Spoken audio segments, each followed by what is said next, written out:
for me, I continue to have these experiences that make me feel like I am becoming a Seattleite.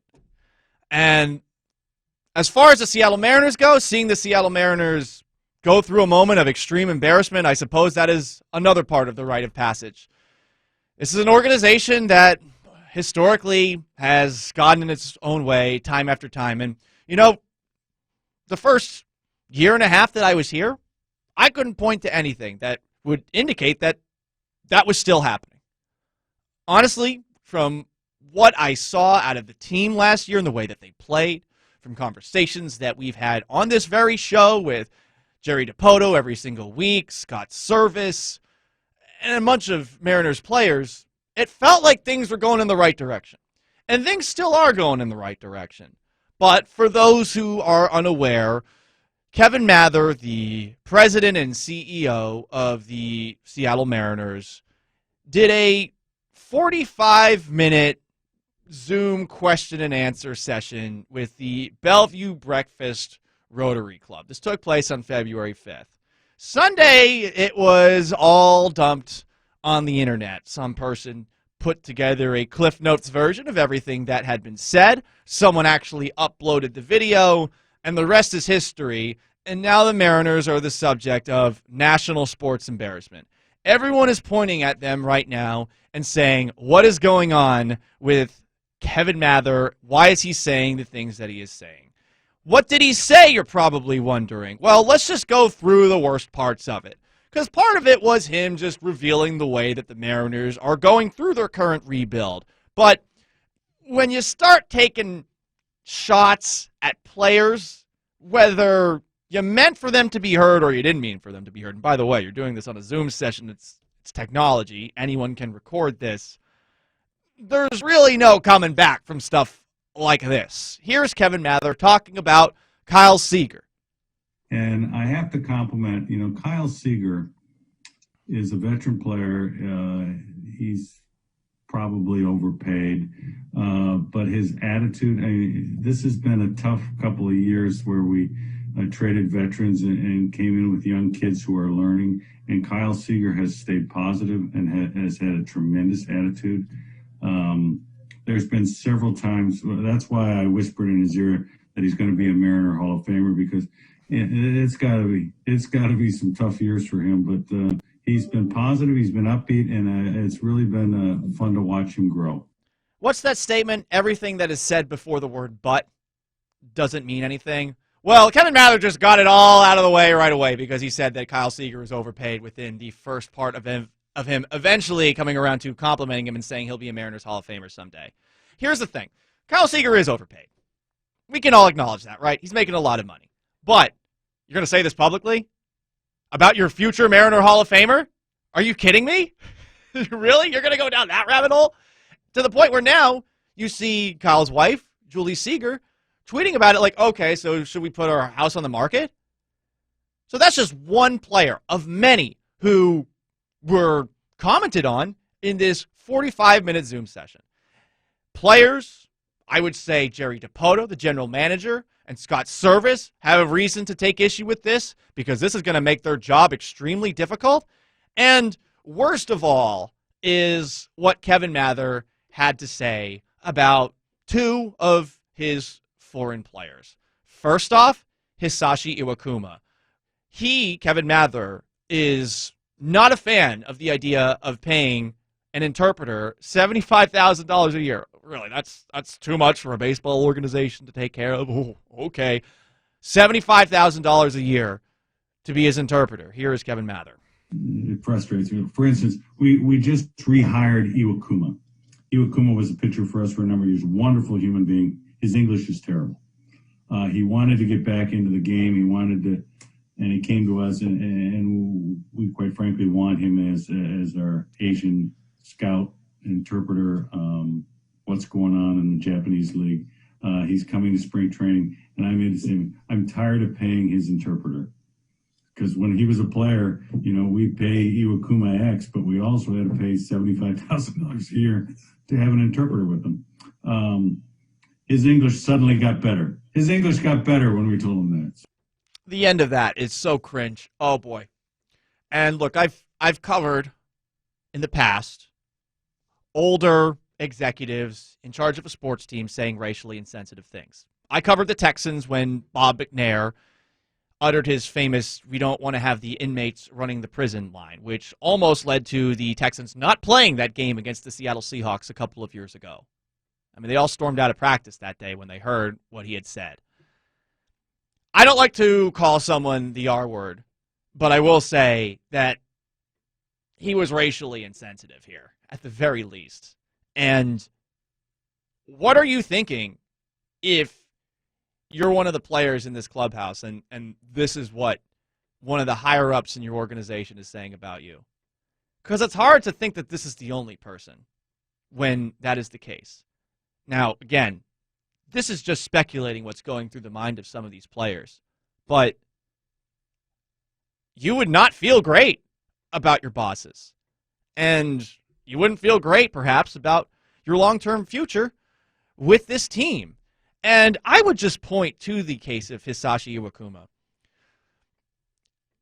Let me know. You can text in 710-710 on the Vizzy Hard Seltzer text line.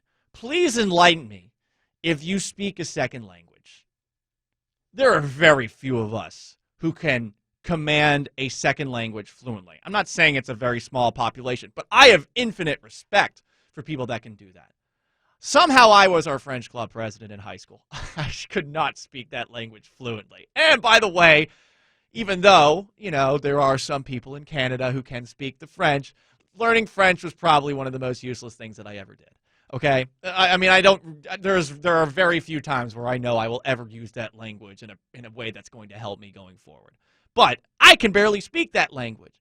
Imagine now you're a young professional baseball player being asked to focus on playing to the best of your ability, but also being expected to learn a second language on the side, all the while essentially being isolated in a country by yourself where, more often than not, the interpreter might be the closest friend that you have. And who knows if it's even a friendly relationship. And Kevin Mather is not thrilled with the idea of his player being as comfortable as possible in this organization? That's a really difficult place for Hisashi Iwakuma to be. And the worst part of all, you do not take swipes at the crown jewel. The crown jewel is Julio Rodriguez. I could not be more impressed by this guy, and I know Jared Kelenic might end up being the better player. I know if the prospect rankings, Julio Rodriguez is currently ahead of Kelenic, whatever the case. When we met Julio Rodriguez in Peoria last year, I could not be more impressed. This is a guy who's got a grasp of the English language despite being essentially still unable to drink alcohol in the United States. And he, I think, comes off sometimes as more mature than me. On top of that, imagine you're able to express yourself in a different language, not the primary one that you learn. You're also able to express your personality in that second language. Julio can do that. And yet, here's what Kevin Mather has to say about the way Julio Rodriguez speaks. Julio Rodriguez has got a personality bigger than all of you combined. He is loud. His English is not tremendous, but him and Kelenic are very good friends. He's a year behind Kelenic. He will probably be here everybody says 2021. He won't be here till 2022 or 2023. Forget about the last part. His English is great. And I mean, that was a year ago, and I imagine it's only gotten better since we last spoke with Julio Rodriguez in person. And credit to that guy. Credit to Julio Rodriguez for taking the high road here. And if you didn't see it, on Twitter, he posted a meme with his face poorly photoshopped onto Michael Jordan saying, "And I took that personally," from the Last Dance documentary. I think it was a great response to it. He handled it in a way that maybe he's not feeling on the inside. But I have a lot of respect for him doing it that way. But that said, if I'm one of those other players in the clubhouse, I'd be livid. This is management taking shots at me with the expectation that this is all going to be kept behind closed doors. And a texter brings up a great point. Would Mather say that about Ichiro Suzuki? And I think this was outlined, and I forget who, because many people have written about it. It might have been Larry Stone, it might have been Ryan Divish, it might have been Shannon Dreyer. I mean, this is an organization that, brought Ichiro Suzuki in, that brought Felix Hernandez in, and those guys are two of the greatest players in franchise history, and you're acting as if having some sort of a language barrier is something that player should be embarrassed about, something that player should get up to speed. It's awful. It's an awful look. That's the worst look of everything that took place. And while I don't think this is going to submarine the Mariners going forward by any means, it's unfortunate that they're once again the subject of embarrassment. So I have a question for you on the most interactive sports talk show in Seattle, in Washington, nay, the world. How can the Mariners best fix this PR disaster? How do they do it? Yeah, you could snip Kevin Mather, but how much does that really do? And this is my advice for the Mariners, and they can take it or not. I'm just a 31-year-old yapper. Scott Servais is scheduled to meet with the media this afternoon by himself, which I think is really unfair for a manager to be put in that situation. And I think that the Mariners would be smart to have someone higher up to sit down with Scott Servais and field questions. Because Scott Servais should not be the one that has to face the music for the dumb comments made by an executive of this team. If we were to put together power rankings of the best callers, and perhaps we need to come up with a creative nickname for it, this man would probably be close to the top. It's Eddie in Woodland. Eddie, what's going on, buddy? Hey, good morning, Paul. Always good to hear from you. What you got? Hey, man, this man has been with the organization since 1996. I don't even know what else he's done since 1996 that hasn't been caught. So we live in a time now where everyone has a device, everyone's watching, and they're recording you. Shame on him for what he said. You know, as a person from a different culture, I would be offended. And my concern would be, as a free agent, if I'm in Japan, if I'm in Puerto Rico, I would think twice about going to this organization if this man is still there. He needs to go. I think that's summed up perfectly, Eddie, and appreciate the phone call. Eddie, Corey, and Puyallup, these are the top two callers, guys. So, I mean, you want to get on the big board, you got to deliver like these two guys do. To what Eddie just said there, I mean, you look at the biggest obstacle that the Mariners have right now. You're a rebuilding team, so it's going to be difficult for you to lure the biggest of free agents as it is right now. But you're not doing that, so that's fine. But he's right in that what happens if you still have Kevin Mather in the organization and it's next year? I mean, this isn't going to go away. This is going to be a red flag, a scarlet letter on the organization as long as he's there, and perhaps without actual accountability and a discussion about it by management here. I really think that if they're going to throw their manager or their general manager as the person that's supposed to represent the team in this situation, that's bogus. It is. They got to take this head on. And honestly, I feel like some transparency on their end would be good for them. They have pie, egg, whatever on their face right now. It's going to be there for a little bit. But are you just going to hide behind the guys that are in middle management and expect them to do it? And I mean, I've seen this before. In Houston, and I know people don't like to hear the Houston stories, whatever. I mean, people were asking Bill O'Brien about Colin Kaepernick and whether or not they'd sign him. They wouldn't make the general manager available, and they wouldn't make ownership available. So O'Brien has to answer this question every single day after Deshaun Watson tore his ACL in 2017. It was bogus. He shouldn't have had to do that. That's a question for somebody else.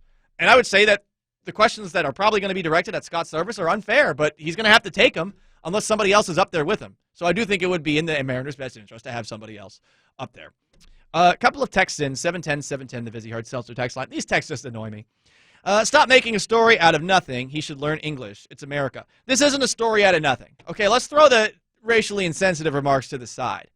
This guy basically just revealed all of the state secrets. And if you, as another texter, ask, he has a point. They should have to learn English. That's not racist. Don't be a snowflake.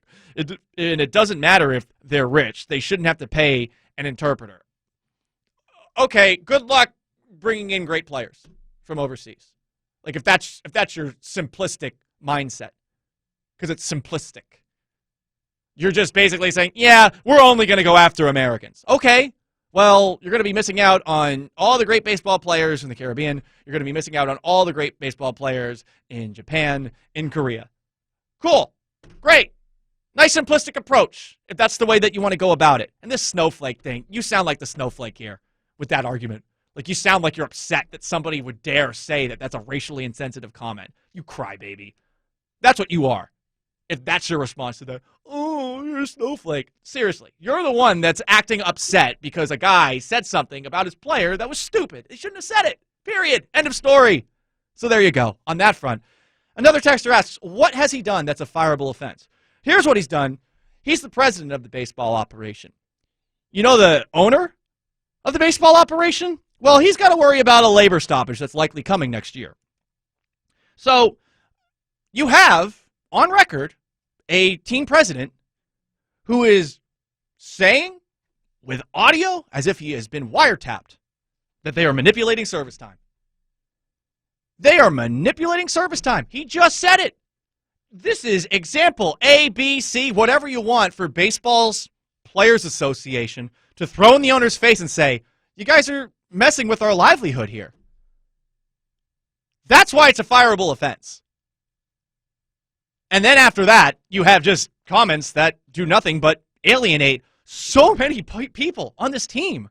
I mean, shoot, talking about a clubhouse incident where Marco Gonzalez is pinning a player against the wall because he's not doing things the right way. I liked hearing that Marco Gonzalez is that fiery of a leader, but come on, why are you airing that dirty laundry? Oh, because the Rotary Club breakfast, you want to impress them? Like, this is a very strange decision to make, and he had to know that this stuff is going to get recorded.